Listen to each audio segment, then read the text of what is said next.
Youth of Purpose. Hello, welcome to Youth of Purpose, a show that is here for you, the young people, to be able to share your ideas and also have a platform to contribute to this country's development.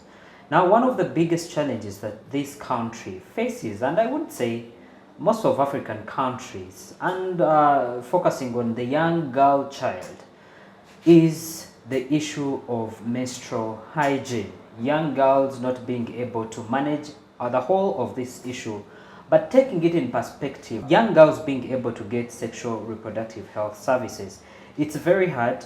And amongst those services that young girls need are sanitary pads, or call them sanitary towels. Many young girls have dropped out of schools because of the uncomfort they get during their menstrual periods, but also some of them have been sexually used in order for them to be able to access money to buy these sanitary towels. And today, as Youth of Purpose, we want to look at how we can be able to provide a solution as the young people, helping each and every girl out there to be able to make their own reusable sanitary towels in order to avoid all the other issues that come around with that. And here with me, I have a person who is very skilled and is knowledgeable in as far as this field is concerned, and he will be helping us to deliberate on this issue today. Welcome to Youth of Purpose again. Kindly say hello to the viewer.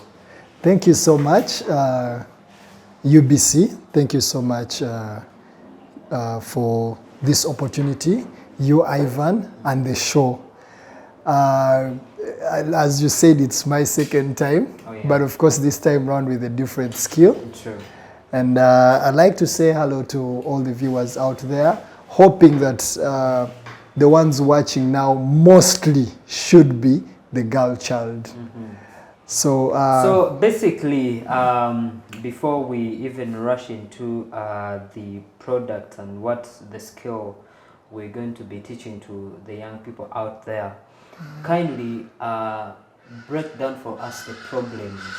How big is this issue of young girls not able to access sanitary towels and the issues relating to sexual reproductive health services? Thank you so much, Ivan. Again, Dixon Aine is my name, and I'm a trainer of different skills, including the reusable sanitary pads. Yes. And I work so much closely with Sour World, an organization called Sour World, much as I also run my own organization called Sustainable Youth Development Foundation. Now, the issue of menstrual health as a whole, you could actually, menstrual health is a segment of sexual reproductive health. And it's just that in most cases, we bring out the menstrual health segment, but there's a whole lot that goes around, reproductive health, especially with young people. But to respond to your question, it is so hurting that as a man I had to wake up and get into this. Actually, I'm surprised to find that it's a man that is having this kind of an initiative. So, and of course it comes with a story behind. Originally, the first hint for me to get into this was seeing a young girl failing to enter school because she was experiencing her menstrual periods for the first time without any knowledge.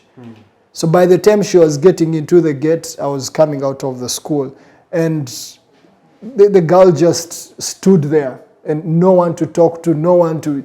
It's just by God's mercy that I approached and asked her, why aren't you getting inside the school gate? And of course, as you all know, she couldn't open up and tell me easily.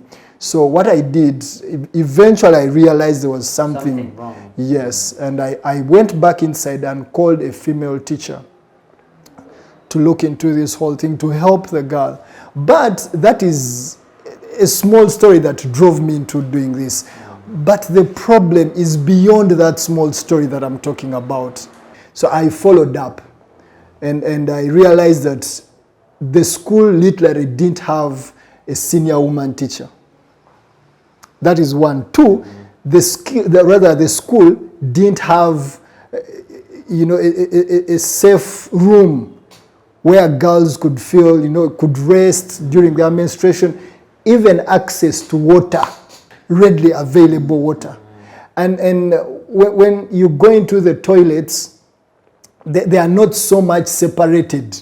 This is one door, another door, female, male, Yet there is need for, now that is what it all takes for menstrual health services to be readily available. And majority of the schools, definitely, that's the setup.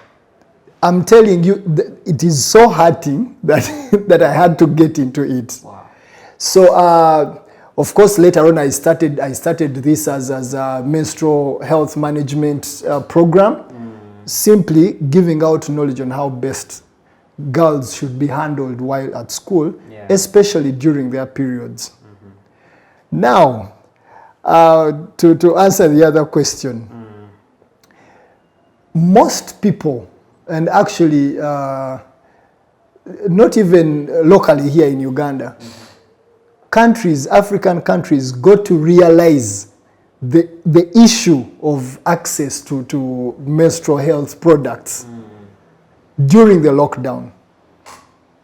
That is when it hit every government that actually this is a huge problem, And in most cases, yes, it's more of a child-parent issue, but it affects the entire country. The government had promised they were going to give free sanitary towels to girls in schools. What happened? I don't believe in giving, because giving is a one-time thing. And when you look at it, that kind of giving, when you follow up to look at the sustainability part of it, it doesn't really, they'll give today, next month, there'll be nothing.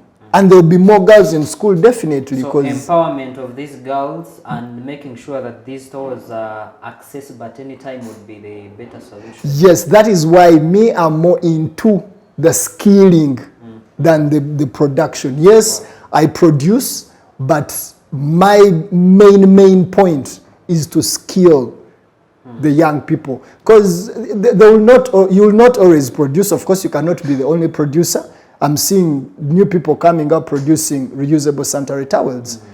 Back when I'd gotten into this, and I think up to now, I might be the only male person doing this. Wow. But I looked at the two: selling the product, availing the product, and skilling, which is more sustainable.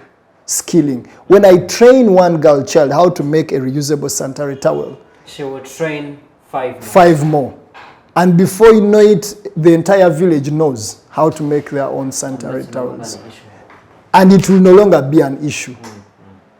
And my plea would be, or is, instead of giving the product, give the skill. Instead of giving them fish, teach them how to fish. Amazing. So I see different types of sanitary towels. Can you tell us about the different types that you make and how they do function in a group? Okay, of course, to start with, as reusable sanitary towels, they have to be reusable, meaning the material has to have the properties of, one, being able to absorb the stain, and also at least not to flow out of the pad. So the materials that we use, one, the PV, the fleece, and the baby mat, as I talked about the properties before. So someone who's out there, you might not necessarily get these very kind of materials, but at least the properties should be one that serving goes the other purposes. Exactly. About, yeah. They should be one material should be soft and comfortable. And should hold the stain. Exactly. At the same time, should be absorbent. Not allow the stain to flow off. Then the other material, which is the baby mat, of course, it's the cavera. It's the properties that it has to hold the stain, not to go through. Good. And for the PV, you can use any. The PV is this plain cloth, which is mostly used for uniforms and all that. So with that one, you can substitute with any other other material material. because it's on the outside.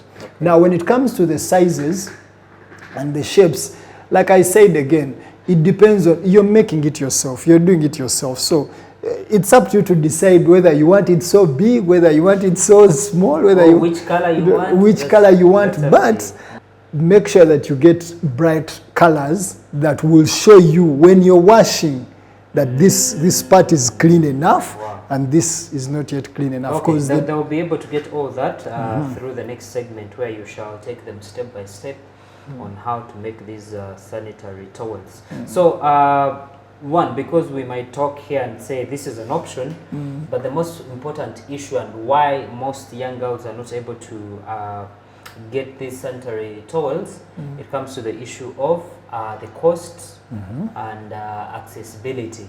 So first of all, compared to the other disposable sanitary towels, how cost effective or how affordable are these sanitary towels, and how accessible are the materials that one needs to use in order to make these towels? Okay, to start with the financial bit, comparing the disposable and the reusable. Simple mathematics. On a monthly basis, a girl will need not less than 3,000 for those who use only one pack. Yes. Now, if you compute that into 1 year, that's almost 56,000 shillings. Now, with the with the reusable sanitary towels, you can use them for as long as you're taking good care of them. That is where the difference is when it comes to the financial aspect of it. It's just like, it's clothes. That is one. Two, you know, we have those clothes that we put on very regularly. Yeah. This is the same thing. You're putting it on once a month. Wash and iron. You don't need to iron these ones. You don't need to iron? No, because of the cavera. You don't need to iron. So washing alone is more than enough to kill the... You wash and hang under direct sunlight. You can cover with a small piece of cloth. So no ironing, but you have to put them under direct sunlight. Okay. Yes. So you can look at someone who has used the reusable sanitary pads for over 6 years. How much money have they saved compared to one who's buying on a monthly basis? So what is the cost of making one sanitary towel? Out of, because usually I count in meters. Out of each meter of each material, yes, I can make between 9 to 11 sanitary towels. So if you're one person, and in total, if you're to buy all the 3 materials, buying 1 meter each, you'll spend about 36,000 to 42,000. Now you're making between 9 to 11 reusable sanitary towels. So meaning every person, like every child, needs at least 5 reusable sanitary pads. So if they can make 9 or 11 out of them, it means they're even going to serve the other person, or they can even save for over 20 so years. Meaning they can come as a group, 5 young girls. They'd be able to make sanitary towels that can take them, let's say, for a year. No, even more than a year. Wow, that's amazing. So accessibility of the materials. Accessibility of the material, number one is to learn the properties of the material. Because you'll find that there are times when I go to train in the villages, and you find someone putting on like a head sock, which has a very good property for making a reusable sanitary towel. One, as long as you understand the properties of the materials, then they are everywhere. But that aside, we know Chiembe town in Kampala. People in Kampala. Yes. And the most people that are affected actually living out the people down in slums, they are up country. So now I understand that bit very well. This is what I usually tell my trainees. If you cannot get into this as a business, as a producer, then do the merchandising of the material. Oh, okay. Buy the material, take it to where they need it. That is another business. Wow. Then the other thing that I do is I connect. There are several groups up country that have connected. They send the money, we pack the material, and it goes. But that is if you're going into the commercial production. Yes. But if you're making for your own and you understand the property, You can get the materials everywhere. Anywhere. When we are making reusable sanitary towels, of course we have different materials and why specifically those different materials and the different tools that we use. Of course, for the tools, they will not differ much from what we all know that the tailors use. But for the material, we're going to look at each and every material specifically and why we choose that material. I'll start. There are mainly 3 materials, and these include the PV, which we commonly know as ginger material. It's mostly used in making school uniforms, especially skirts and dresses and trousers. Then we also have the fleece material. It's more or less like a baby blanket, very comfortable. And also we have the baby mat.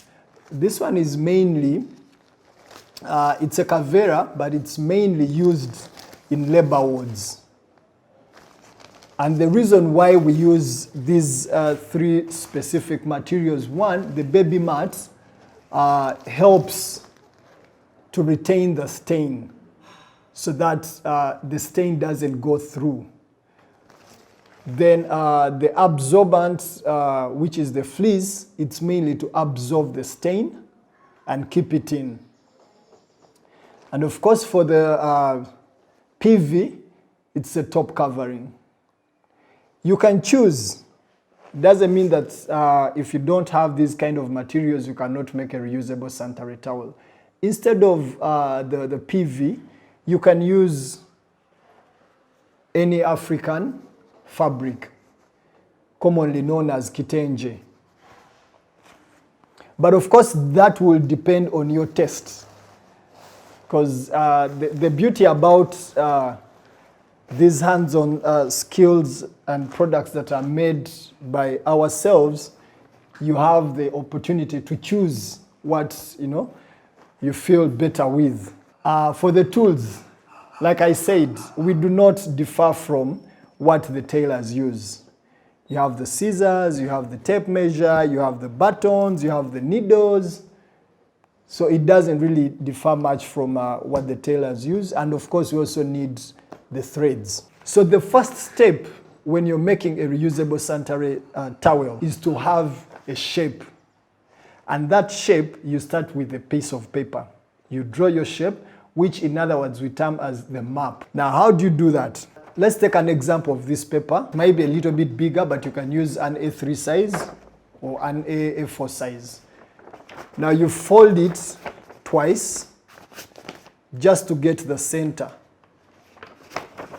of the paper. Now after that, you measure from the center. If we are looking at 12 inches, it means half from the center going downwards will be 6. You mark 6. And then you go up from the center upwards, you mark 6. And then to the length, we need 10. So it means both sides we are going to take 5 inches. You can choose to have a shape of a curvy sanitary towel, or you can choose to have it more of a square form. So in this case, if you want it curvy, you'll curve from this point to this point. Come inwards, curve to that point, curve to that point. The same on the other side. Inwards to that point, to that one. And you have your shape. Now, after doing that, you cut it out.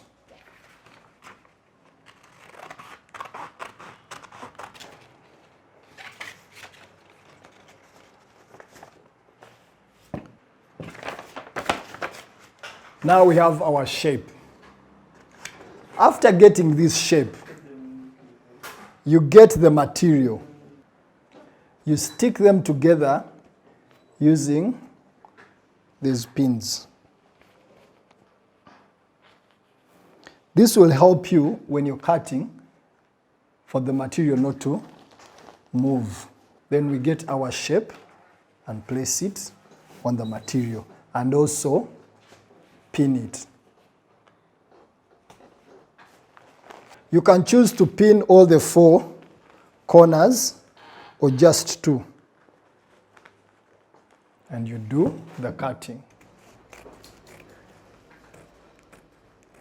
Of course, when you're cutting, you leave some allowance for stitching.